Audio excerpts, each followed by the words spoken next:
kobietą niezależną, tak, jak najbardziej. Jestem kobietą niezależną. Jestem kobietą ambitną. Ja jestem ambitna. No jestem ambitna. Jestem kobietą ambitną. Jestem kobietą niezależną. Jestem kobietą niezależną. Bo tak mnie wychowano. Bo nie noszę stanika. Jestem współczesną kobietą. O. Tak, jestem współczesną kobietą. Uprawiam przygodny seks. Pracuję w jednej pracy, w drugiej pracy. Czasami jeszcze jak mam jakieś zlecenia, umowy również. Mieszkam sama. Nie potrzebuję żadnego faceta. I nie wiem, może skończę z 15 kotami w mieszkaniu, ale i tak będę miała poczucie, że jestem silna, niezależna i sobie radzę i to jest okej. Co w tym złego, że jestem kobietą niezależną? Nie ma żadnych złych rzeczy, które mogłabym wymienić, ani negatywów. Chciałabym jak najwięcej robić. Dla własnej satysfakcji oczywiście. Lubię to uczucie, że jakby wszystko, co mam, to jest zawdzięczam tylko i wyłącznie sobie. Po śmierci nic już nie ma i nie chcę tego czasu, który jest mi dany, zmarnować na troszczenie się o innych ludzi. Wolę się skupić na sobie. Chcę spróbować wszystkiego i czerpać z tego życia całymi garściami. Potrzebuję kolesia, który to zrozumie, który nie będzie do mnie dzwonił 10 000 razy dziennie i się mnie pytał, kurwa, co u mnie? To samo, co godzinę, kurwa, temu, daj mi żyć. Albo nie będzie mi pisał SMS-ów tysiące, tylko, wiesz, chcemy się zobaczyć, widujemy się, spędzamy zajebiście ze sobą czas, gadamy i wiesz, czegoś takiego jakiegoś szukam, jakiejś takiej swobody, akceptacji.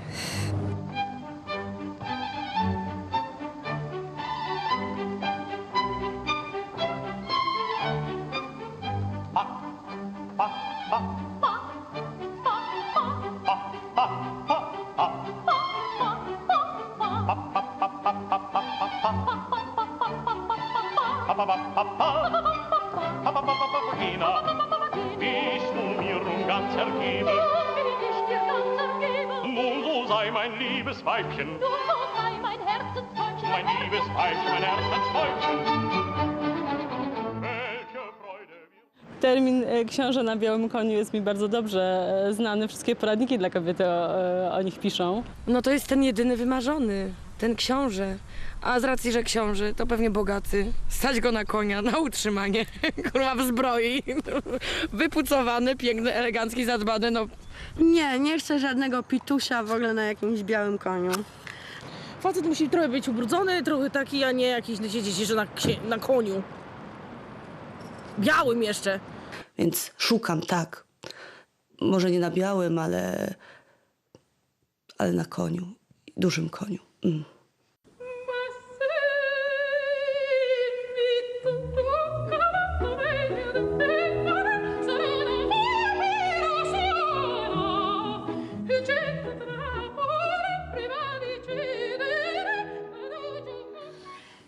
Co ja sądzę o współczesnym? No troszeczkę przestali być tymi mężczyznami. Generalnie, tak jak powiedziałam, przebiegunowało się. Kobiety są bardziej męskie niż faceci. Bardzo dużo jest takich po prostu pist, które nic nie potrafią zrobić. Po prostu więcej widać tych zniewieściałych i więcej kobiet jest bardziej męskich, ale to nie jest tak, że wszyscy. I to jest ciekawe, że nawet na ulicach coraz częściej się widzi takich po prostu takich biednych facetów, takich po prostu wystraszonych. I ja to widzę, ja to czuję, że jakby faceci zaczynają się bać w ogóle tych kobiet. Jestem dla nich za silna i oni myślą, że jestem wielką rybą, a oni płotką i zaraz ich zjem. Wiele osób mi mówi, że się mnie boją, bo jestem zbyt energetyczna i to przytłacza. A ja tak nie uważam. Jeżeli ja jestem dominująca, to nie chcę mieć faceta, który jest uległy. Po co mi cipeks? W sensie on musi być tak samo dominujący, żeby to był po prostu jak walka byków. Nie wiem dlaczego mężczyźni sobie z tym nie radzą, że kobiety nagle są wyzwolone. To na pewno żadna z kobiet nie chce kastrować mężczyzn. Czy kobiety są winne zniewieścieniu mężczyzn? Jak jesteś pizdusiem, to zostaniesz pizdusiem. Po prostu nie ma na to wpływu otoczenie. I nie wiem, dlaczego są mężczyźni się urodzili tacy, że są nieogarnięci, są ciumrokami, niedorajdami życiowymi. Nie wiem, co ze światem się stało, że tak jest wielu takich. Ja szukam mężczyzn takich prawdziwych, ociekających potem i krwią, A tymczasem spotykam same cioty, samych nieudaczników i wymalowanych lalusiów. I osobiście mnie to wkurwia. Na pewno nie może być gołodupcem, bo już jednego miałam, gołodupca, więc już panom biednym i rozczulającym się dziękuję.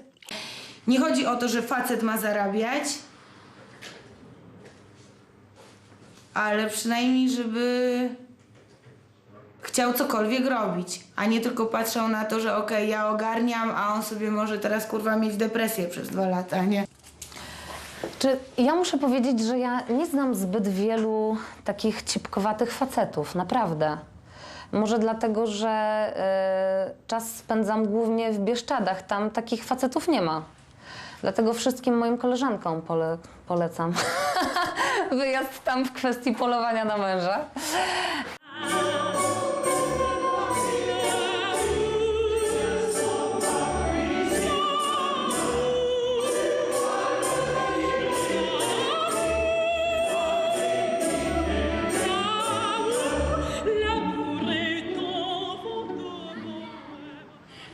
Ja nigdy nie poderwałam facetów. Wybierałam faceta, który miał mnie poderwać. No i nie wiem, no, wystarczą 2 spojrzenia, jest mój. Jakie mam sposoby na poderwanie faceta? Podchodzę do baru, uśmiecham się, zalotnie kręcę logi za uchem, kurwa. Co faceci we mnie lubią? Cycki. Poznaliśmy się w toalecie, jarając fajki. Miał te włosy na klacie, chociaż nie lubię, ale stwierdziłam, dobra, testosteron. I jak go zobaczyłam, to po prostu mój organizm zwariował. Musiałam się napić na spazminy. Pamiętam, że nie pamiętam, w sensie on się położył na innym łóżku, ja się wkurzyłam, no mówię, kurde, no co, on mnie bierze do domu i co, i nie tego. No to wzięłam mu rękę i mówię, no jest mi zimno, bo było zimno.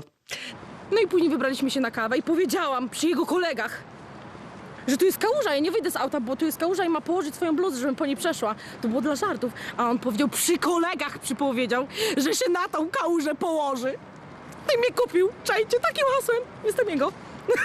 Że się położy na kałużę, żebym po niej przeszła, nie? Wiesz o co chodzi.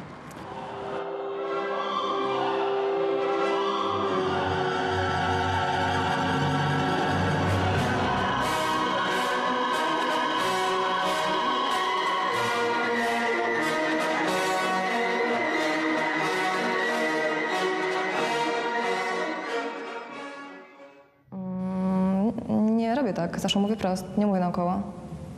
Mówię po prostu jak krowie na rowie, bardzo prosto. Nie no, mówimy wprost, tylko wy tego nie rozumiecie po prostu.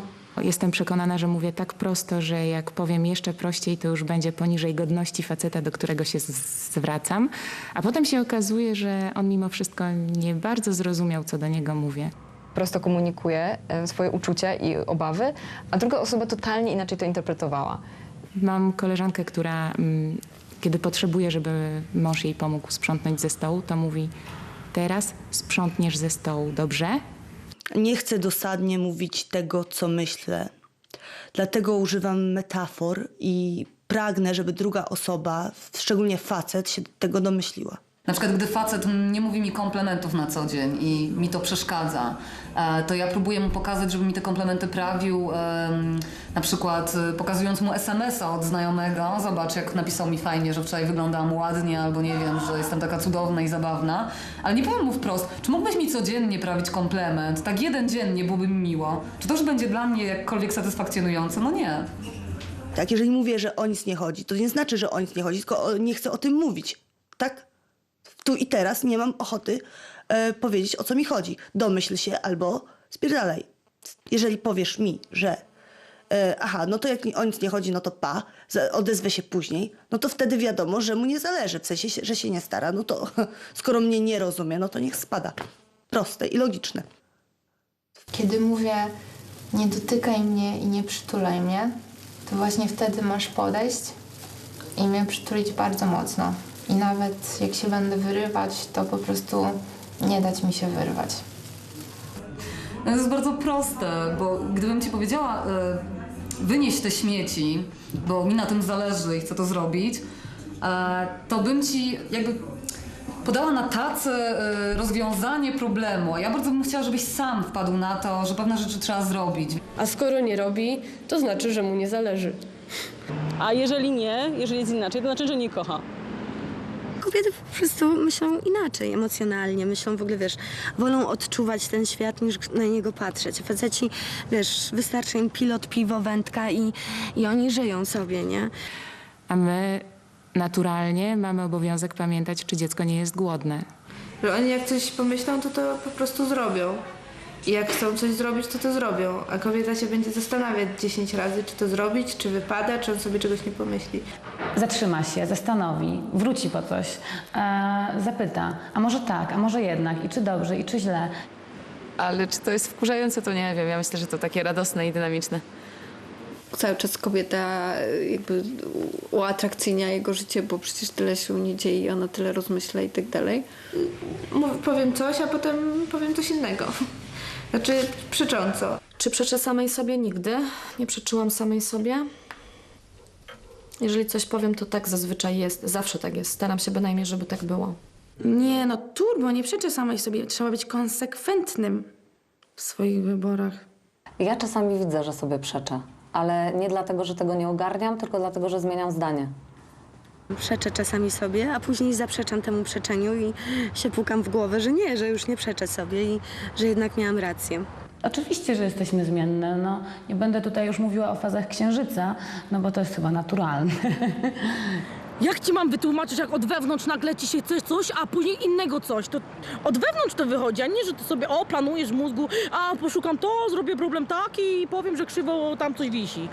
Zawsze chciałabym, żeby było idealnie i szukam najlepszego rozwiązania i to mi długo zajmuje.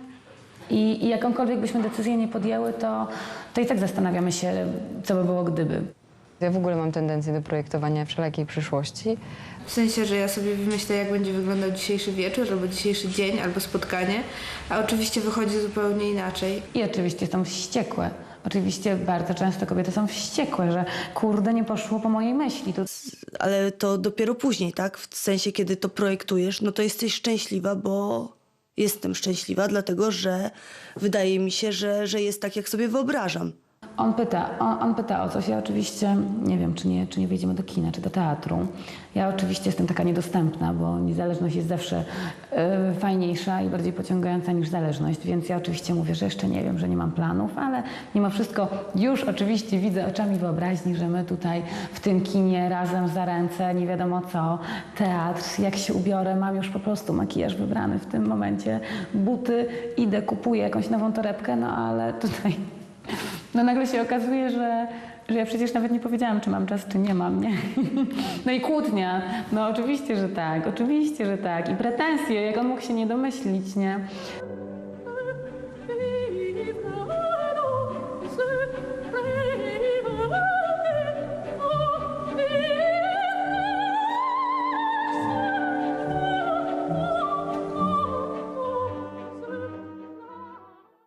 Generalnie jak słyszę kura domowa, to mnie trzęsie.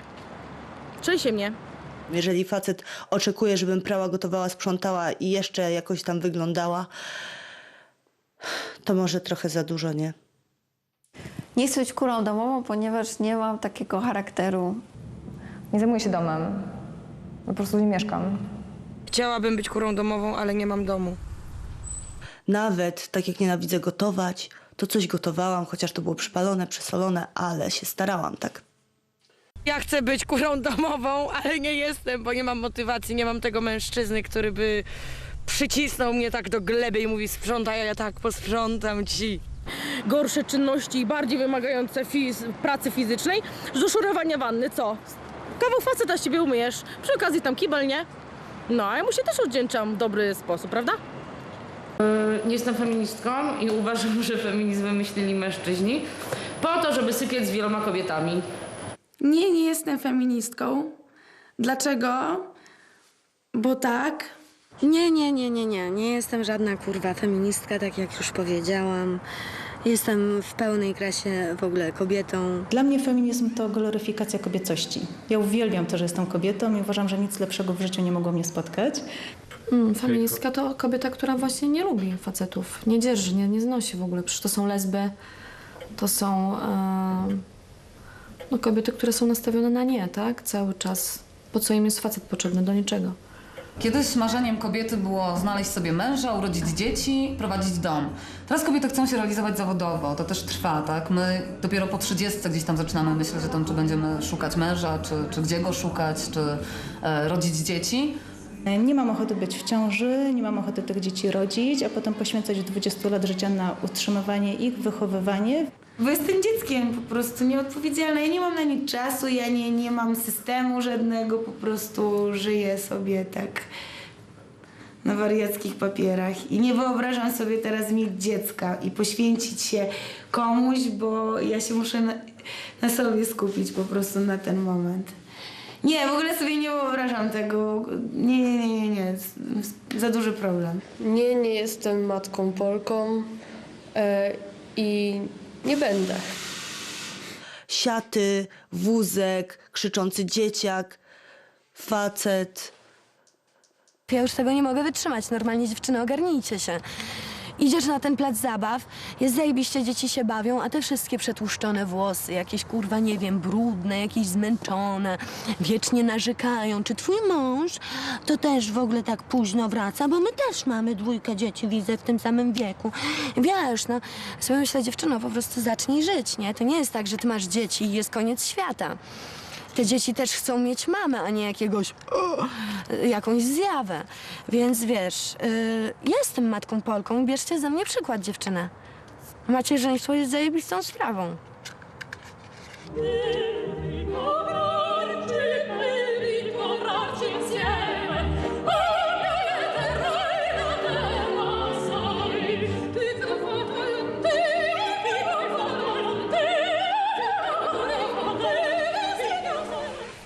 Było pełno takich sytuacji, w których nie powinnam się kłócić, a jednak się kłóciłam tylko po to, żeby się kłócić. Że jakby doprowadzałam do konfliktów obojętnie jak dowolnej sytuacji. Były jakieś takie momenty wyzwalające ten konflikt i to się działo swobodnie w mojej głowie poza moją świadomością. Coś tam powiem, coś tam palnę, a za 2 dni tak sobie pomyślę, że ja wcale nie chciałam tego powiedzieć, że wcale nie o to mi chodziło. Tym bardziej, że jak my mamy czasem takie trudne dni, no mamy, nie powiedzmy, że nie, to ja nie umiem tego na przykład wytłumaczyć. Człowieka tak energia od środku rozpiera, że dotkniesz guzik i jest po tobie. Po tobie tak hormony działają. Jak ty masz to ograniczyć, mając tyle obowiązków i rzeczy? Mężczyzna, który stwierdza, stwarzasz niepotrzebne problemy, bardzo dużo ryzykuje. Ryzykuje wielką awanturę. Na pewno mam niższe ryzyko zawału, bo nie kumuluję w sobie. Bo nie duszę emocji, po prostu je wyrzucam i dzięki temu lepiej się czuję. Natomiast ja się życiowo, w życiu prywatnym i zawodowym nie kłócę. Czasem się tylko wkurwię. Nie, oczywiście, że nie. Nie stwarzam niepotrzebnych problemów. To chyba nie sztuka wycisnąć gąbkę i odłożyć na zlew, a nie do zlewu, tak? Po co być chujową pizdą, której się nie da lubić, nie da się... No bez sensu, dziewczyny. Boże. No trafiłam na takiego, który nie lubił się kłócić. No to trudno. To się kłóciłam sama. Strzelam focha wtedy, kiedy brakuje mi argumentów racjonalnych. Kiedy potrzebowałam trochę czasu, żeby coś przyjąć i żeby zyskać na czasie, to wolałam się obrazić. Wtedy, kiedy czułam się niepewnie albo uważałam, że mój partner niedostatecznie dba o moje potrzeby. Jak zrobię takiego dobrego focha, no to jestem w stanie doprowadzić do tego, że wszyscy będą robić to, co ja chcę. Jeżeli jakaś sytuacja nie jest dla ciebie problemem i jest ci to obojętne, w jaki sposób się zachowasz, to skoro mi jest nieobojętne, to co, nie chciałbyś się zachować tak, żeby było mi lepiej? Ostatecznie mnie kochasz, tak? Dochodziło do kłótni. O co ci chodzi? Jak to mi o nic nie chodzi. I mi się wydaje, że my sami nie wiedzieliśmy, o co się kłócimy, ale to narastało, to się tak budowało. No i pewnego dnia jakby to chyba nie wytrzymało i on się rzucił pod samochód. Na szczęście jakby nic się wielkiego nie wydarzyło, ale to był mocny moment, w którym stwierdziliśmy, że w ogóle to już jest szalone. Przychodziłam z pracy do domu, on był wtedy jeszcze w pracy, ja musiałam przygotować obiad, który on sobie następnego dnia odgrzeje, przygotować kolację, z tą kolacją czekać na niego, aż on wróci z pracy, żeby mógł ją zjeść. Oczywiście miałam mu ją serwować w szpilkach i w sukience, bo chodzenie o 21 po domu w dresie było zupełnie niewybaczalne. Kurwa, mega się zdenerwowałam wtedy, no. Wam cześć, bo sobie pomyślał, że jestem taką jego turbo własnością. I znowu pretensje, zazdrosne. Ja już w ogóle nawet koleżanki nie mogłam mieć. W ogóle wszystkie moje koleżanki to dziwki i kurwa są głupie. A o koledze to już w ogóle nie wspomnę, bo nawet nie mogłam mieć w telefonie w ogóle żadnego kolegi wpisanego. Uczyłam go myć łazienkę bezskutecznie, to było dla niego nie do opanowania. Chciałam go nauczyć obsługi pralki, ale to też wychodziło poza wszelkie zdolności. Uważał, że żeby zrobić kanapkę, to trzeba mieć doktorat. Przyszedł na świat nasz syn i stwierdziłam, że dobra, koleś, trzeba coś zmienić, w sensie ogarnij się, bo inaczej to cię kopnę, bo tak nie może być. I tyle. No i nie ogarnął się. I nie jesteśmy razem. Nadal czekam na rozwód. 2 lata. Pozdrawiam. Sądy polskie.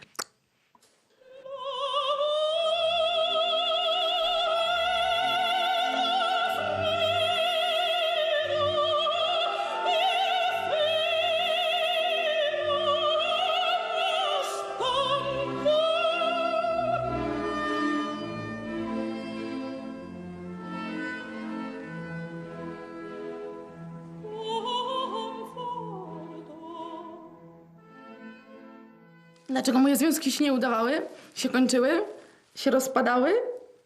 Dlatego, że z biegiem czasu poznawałam nowy obiekt, westchnień, jakoś tak mi szybko przemijało. I potem był kolejny, a po kolejnym był inny. Bo kiedyś miałeś wieść do dyspozycji i wiedziałeś, że tych 5 chłopa w twoim wieku, któryś na pewno. A teraz masz cały świat i tych możliwości mnóstwo, więc trudniej się pogodzić z małymi niedociągnięciami, kiedy można po prostu zmienić obiekt. Wyjechałam do większego miasta, odbiło mi i zostawiłam tego chłopaka. Niezgodność charakterów totalna. Znowu, po raz kolejny. Bo on okazał się być poetą, a to mi nie odpowiadało. A poza tym też tak, szybko pękła ta bańka. Jakby szybko się zorientowałam, że te wszystkie książki, o których mówi, to tylko dlatego, że przeczytał tą jedną książkę pod tytułem Jak mówić o książkach, których nie przeczytałem. Więc jakby... To jest logiczne. Po prostu zdradziłam go, żeby mieć jakieś takie oczyszczenie sumienia, żeby mieć powód, żeby zrozumiał, jak już argument do niego nie docierał, że ja go nie kocham, żeby mieć ten argument, że ja go zdradziłam, żeby przestał mnie kochać, żeby mnie znienawidził. Powiedziałam, że musimy poważnie porozmawiać. Jak się tak mówi, no to generalnie już wiadomo, że to koniec. On zaproponował rozstanie, bo już chyba najwidoczniej miał tego wszystkiego dość. I wcale się nie dziwię. Byłam rozpaczona, jak ze mną zerwał SMS-ami. Pięknie. 10. Jednym po drugim. Nie chodzi o to, żeby mówić komuś hej, zostańmy przyjaciółmi, jest tak super, ale nie zasługujesz na mnie. Nie, to jest najgorsze, co można komuś powiedzieć. On jest dla mnie za dobry, ja jestem za słaba, ja jeszcze muszę się tyle nauczyć i muszę jeszcze tyle przeżyć, żeby docenić to, co on mi daje. Jesteś dla mnie za dobry. Nie, to nie jest dla nas. Zostaniemy przyjaciółmi. To nie jest nasz czas? Chyba tak. No ja go po prostu wyrzuciłam z tego mieszkania i on poszedł mieszkać do kolegi. Potem mnie błagał, bym mu jeszcze pożyczała klucze, chciał w tym mieszkaniu spędzać Sylwestra. Po 2 miesiącach przyjechał do mnie, prosząc, błagając, że chce do mnie wrócić, że mnie bardzo kocha. No ale cóż.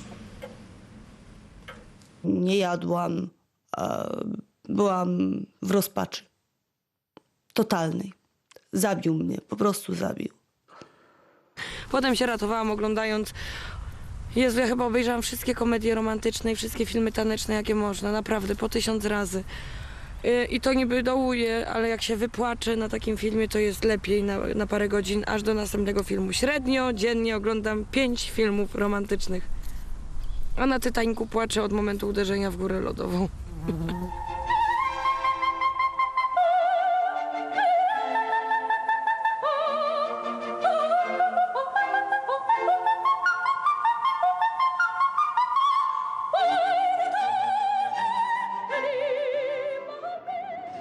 Jestem w związku.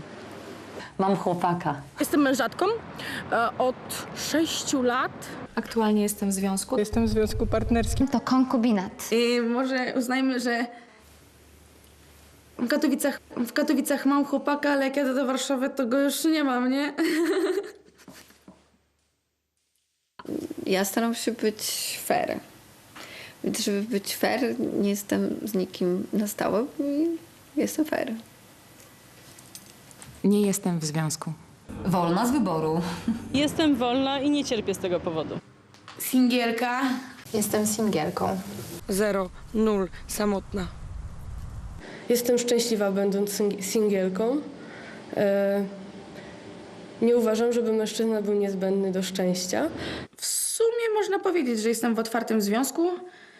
Jesteśmy w stosunku do siebie lojalni, mamy do siebie zaufanie, ale nie ma opcji, żeby pojawiła się, przynajmniej w jego życiu, żadna inna kobieta, bo jestem zazdrosna.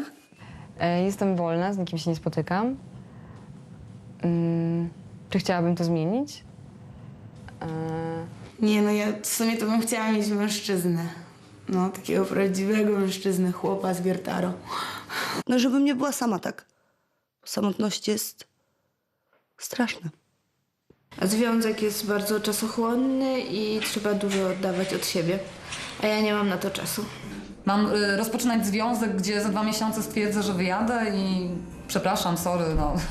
Moje plany życiowe nie pozwalają mi tutaj z tobą zostać. Jak? Jak widzę swoją przyszłość w relacji kobieta i mężczyzna? Jak sobie widzę przyszłość, Jezus Maria? Nie widzę tej... Znaczy, no widzę. Widzisz, znowu zaprzeczam. Nie no, Mam nadzieję, że za 10-15 lat będę wiodła szczęśliwy związek, będę się spełniała zawodowo, będę miała gromadkę dzieci.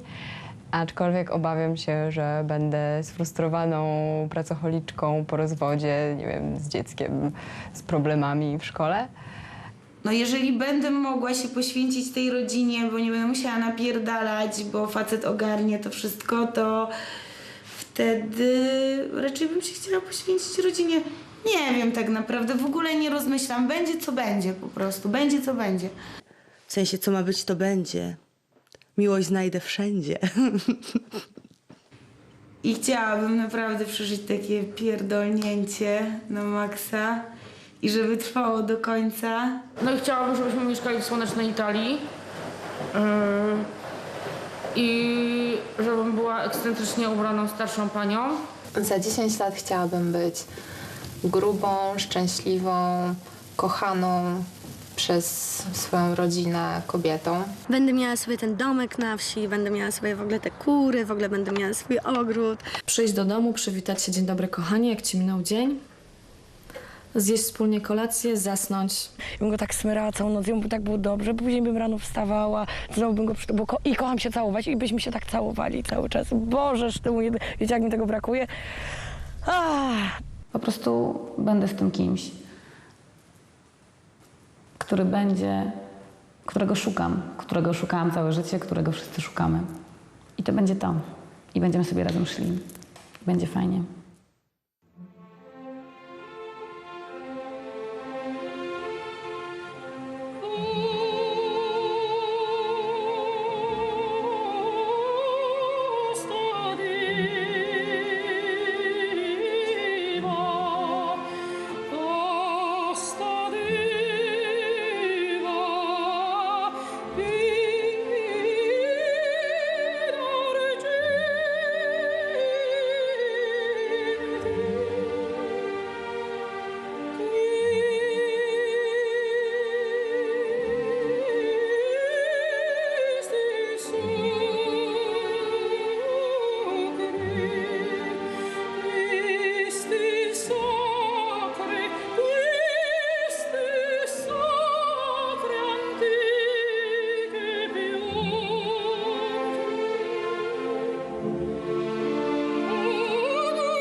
Ale mam kochanka.